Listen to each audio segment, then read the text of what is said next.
this is no slouch of a team. And I've had people, Tyler, I'll just admit, Iowa fans who, when I have implied that this could be a very difficult game for Iowa, they kind of chuckle at it. And I just think, I don't know how you do that. Did not learn from 2016 when Iowa lost at home to North Dakota State. But this is a game, correct me if I'm wrong, the Jacks went to the semifinals of the FCS playoffs last year. Yes. All right. This is one of the best FCS programs in the country. They've been on this on many occasions, played well, and had some wins. So I think first and foremost, they're going to come in believing that they can win because recent history indicates they can compete and they can win.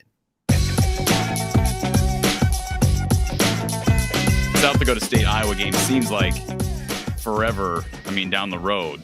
But the reality is it is, 16 weeks away or so. And before we get into the matchup, because I want to learn about South Dakota State and kind of, first of all, the head coaching the head coach himself and the coaching staff I know is very respected amongst the Missouri Valley Conference.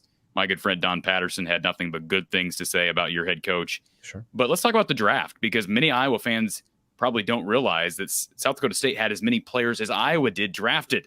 It's a big 1-2 punch offensively to lose.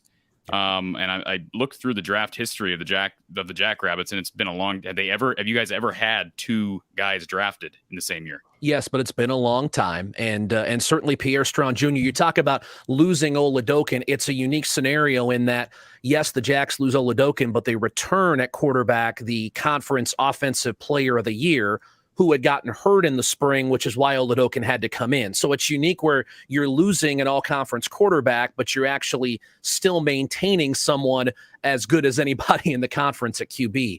Going back to Pierre Strong Jr., a young man from Little Rock, Arkansas that burst on the scene a few years ago, and tremendous quickness and speed and agility, and a kid that we all thought had legitimate NFL possibilities and obviously did get drafted.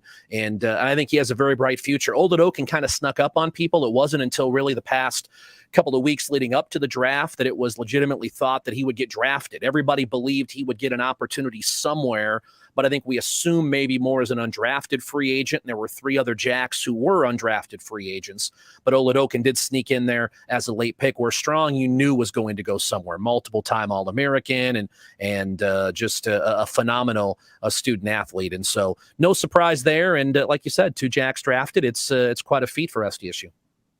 Absolutely. And I just want to say this. So Coach Don Patterson, everybody who listens to this show knows Coach Patterson. I'm guessing maybe, Tyler, you know who Coach Patterson is, yes, given his history at Western.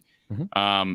He just, when I mentioned to him that you were coming on this show and they were going to be previewing Iowa, South Dakota State, mm-hmm, he made a point of saying how much he respects and really just thinks highly of John Stiegelmeier, not only as a coach, but as a person. And I don't know John, but Don, again, went out of his way to bring up Coach Stiegelmeier. Can you talk a little bit about him and what makes him such a great head coach?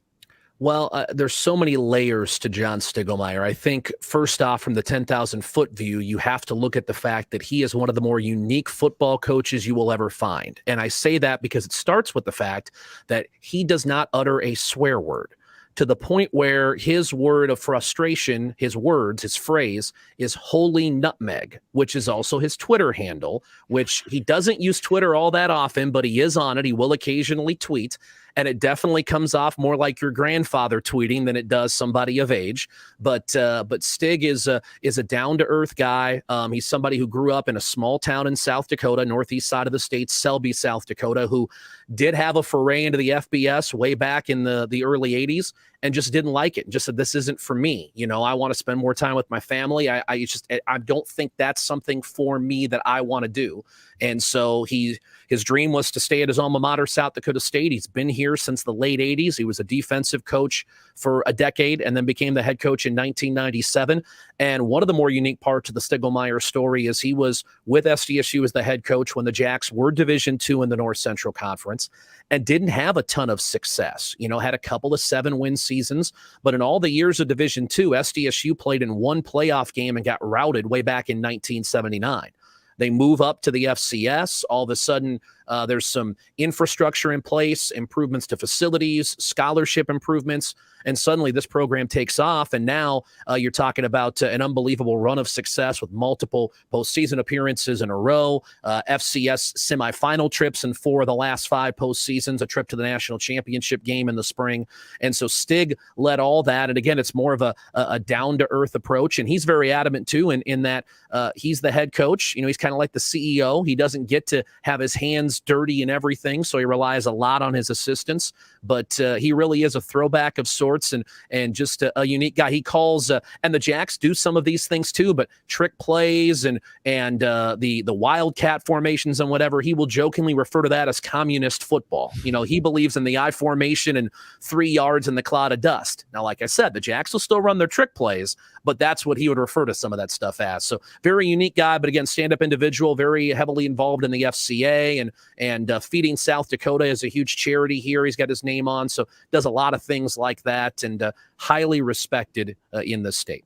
Absolutely. And, I just want to kind of get some of these housekeeping things out of the way first. First guy that kind of came to my mind when we were discussing this matchup was Brandon Snyder, who was a really good safety at Iowa, transferred to South Dakota State. So there's a connection there. I know he's moved on now and is coaching high school football.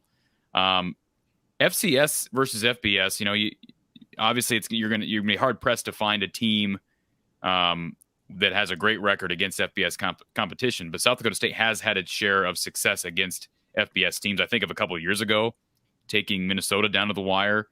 And just last year, for people who want to reflect back on Iowa's game against Colorado State, Iowa struggled against the Rams for much of that game. If you recall, they were down at halftime, end up coming back in that game. But let's be honest, South Dakota State dominated Colorado State 42-23 last year.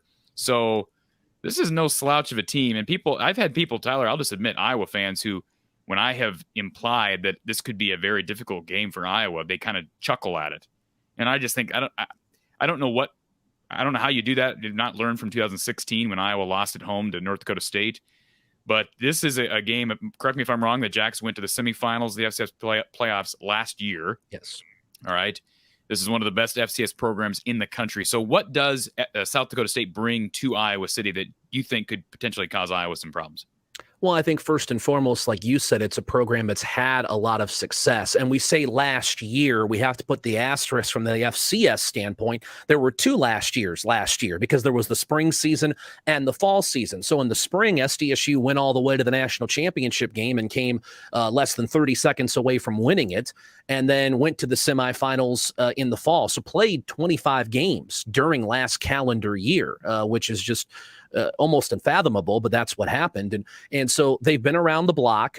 Certainly they have some new pieces that need to get brought into the fold, but offensively, virtually all these skill positions are filled by players who went through that run in the spring and most of them in the fall as well. And so they're a veteran-laden team who have played in those setups, like you said, beat Colorado State. A lot of them also played at Minnesota in 2019.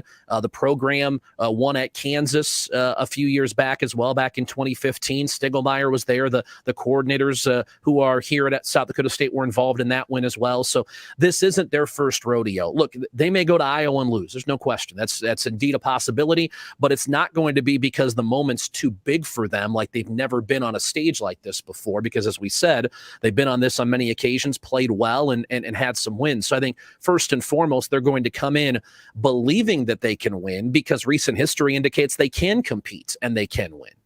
Put up 41 against TCU a few years ago too. But is there a facet of Iowa's offensive woes, specifically the passing game or the lack of pass protection? I'm talking about last year specifically, that you really feel that the Jackrabbits can take advantage of specifically? I don't know if there's something they can per se take advantage of. Like you look and say, well, this is a huge discrepancy that SDSU can dominate. I think definitely the Jacks, in an ideal world, would like to force Iowa to throw the football. It's the old saying, don't let Iowa dictate when it throws the football. SDSU would like to dictate when the Hawkeyes do that. And I think if that's the case, the Jacks will feel pretty good about themselves. I think you laid out the recipe for how the Jacks are to potentially win this game. Take care of the football, establish the run, control the line of scrimmage. It's much easier said than it is done, but that's how NDSU did it when it went in there a few years ago. Yes, much different team, but nevertheless, that's the deal. And you have to take care of the football. That's going to be the other element in this too. And so if the Jacks do take care of the football and just, I think, hold their own, I think that's the other thing is it's hard to imagine SDSU going into Kinnick Stadium and dominating the line of scrimmage. But that's not necessarily what the Jacks need to do. Just don't get dominated. Hold your own, give yourself an opportunity. That's one thing that the Jacks do have a lot of new faces on the defensive line because of the COVID scenario. They had a lot of, additional year seniors who graduated after last fall. That class of defensive linemen did a great job in allowing the linebackers to sort of roam free. And Adam Bach, who's an Iowa kid, is a phenomenal tackler in the middle of that Jackrabbit defense. You have some new faces up front. Can they keep the linebackers' feet clean, if you will, to allow them to pursue and make one-on-one tackles? Or will that offensive line be able to get to the second level? And if they do, now all of a sudden Iowa's run game is going to make things very difficult for SDSU. So I know we're a long way away. We're projecting a ways out, but I think that's sort of where it comes to mind for me is the Jacks just need to compete on the line of scrimmage, not get dominated up front. And then certainly on the other side of things, if they can find a way to force Iowa to throw the football more than it likes, then I think John Stiegelmeier would take his chances. And a couple things to just piggyback off that. 2016, I remember this game vividly. I was at a hotel up in Okoboji, and I remember thinking, holy crap, like North Dakota State's actually winning the line of scrimmage. Mm-hmm. And so, again, going back to that offensive line, the one dominant piece of that offensive line was Tyler Linderbaum. He'd gone. Okay. I was trying to figure out where to pull these different pieces. You lose Linderbaum, you lose Kyler Schott. Now Cody Ince walks away from football. That's a lot of experience you're taking off the field and from an offensive line that wasn't very good last year. So I wouldn't dismiss the fact that South Dakota State can cause some serious problems in the backfield for Iowa. And I think the key is, and yes, we're projecting this forward, it's May 10th here, but the key, I think, really is Iowa has to stay on top and never, ever give South Dakota State even the slightest idea that they're in this game.